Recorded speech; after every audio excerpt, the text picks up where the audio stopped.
മുട്ട ഉണ്ടെങ്കിൽ തയ്യാറാക്കാവുന്ന ഒരു കിടിലൻ പലഹാരം നമുക്ക് പരിചയപ്പെടാം. ഒരു ബൗളിലേക്ക് 160 മില്ലി വെള്ളം, 2 ടേബിൾ സ്പൂൺ പഞ്ചസാര, 1 ടീസ്പൂൺ ഈസ്റ്റ്, 3/4 ടീസ്പൂൺ ഉപ്പ്, 2 ടേബിൾ സ്പൂൺ ബട്ടർ, 300 ഗ്രാം മൈദ, 1 ടേബിൾ സ്പൂൺ പാൽപ്പൊടി ഇത്രയും ചേർത്ത് യോജിപ്പിച്ച് നന്നായി തേച്ച് കുഴച്ച് നല്ല സോഫ്റ്റ് ആയിട്ടുള്ള മാവാക്കി എടുക്കണം. എന്നിട്ട് ഇത് 1 മണിക്കൂർ നേരത്തേക്ക് റെസ്റ്റ് ചെയ്യാനായിട്ട് മാറ്റി വയ്ക്കണം. ഇനി ഒരു ബൗളിൽ 4 മുട്ട പൊട്ടിച്ചൊഴിച്ച് അല്പം ഉപ്പും ചേർത്ത് നന്നായിട്ട് ബീറ്റ് ചെയ്ത് വെക്കുക.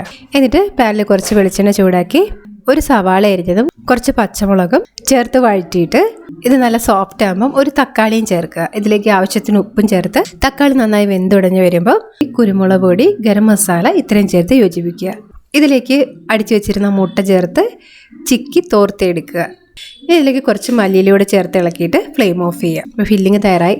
ഇനി ആദ്യം കുഴച്ച് വെച്ച മാവ് ഒരേ വലിപ്പത്തിലുള്ള 8 കഷ്ണങ്ങളായിട്ട് മുറിച്ചിട്ട് ഇതേപോലെ ബോൾ ഷേപ്പ് ആക്കണം. എന്നിട്ട് ഇതുപോലെ ഓവൽ ഷേപ്പിൽ പരത്തിയിട്ട് അതിലൽപ്പം ടൊമാറ്റോ സോസ് ചേർത്ത് കൊടുക്കുക. എന്നിട്ട് തയ്യാറാക്കിയ ഫില്ലിങ്ങും കുറച്ച് ചീസും വെച്ച് കൊടുത്തിട്ട് ഇതേ രീതിയിൽ ഫോൾഡ് ചെയ്യുക. എന്നിട്ട് ഈ പുറം ഭാഗത്ത് എഗ് വാഷ് ചെയ്തിട്ട് കുറച്ച് എള്ള് വിതറി കൊടുക്കുക. ഇതേപോലെ ബാക്കിയുള്ളതും തയ്യാറാക്കിയിട്ട് ഒരു അരമണിക്കൂറും കൂടി ഇത് റെസ്റ്റ് ചെയ്യാനായിട്ട് മാറ്റി വയ്ക്കുക. എന്നിട്ട് ഇത് 190 ഡിഗ്രി സെൽഷ്യസിൽ 15 തൊട്ട് 18 മിനിറ്റ് വരെ ബേക്ക് ചെയ്ത് പുറത്തെടുക്കുക. എന്നിട്ട് ചൂടോടുകൂടി തന്നെ കഴിക്കാം.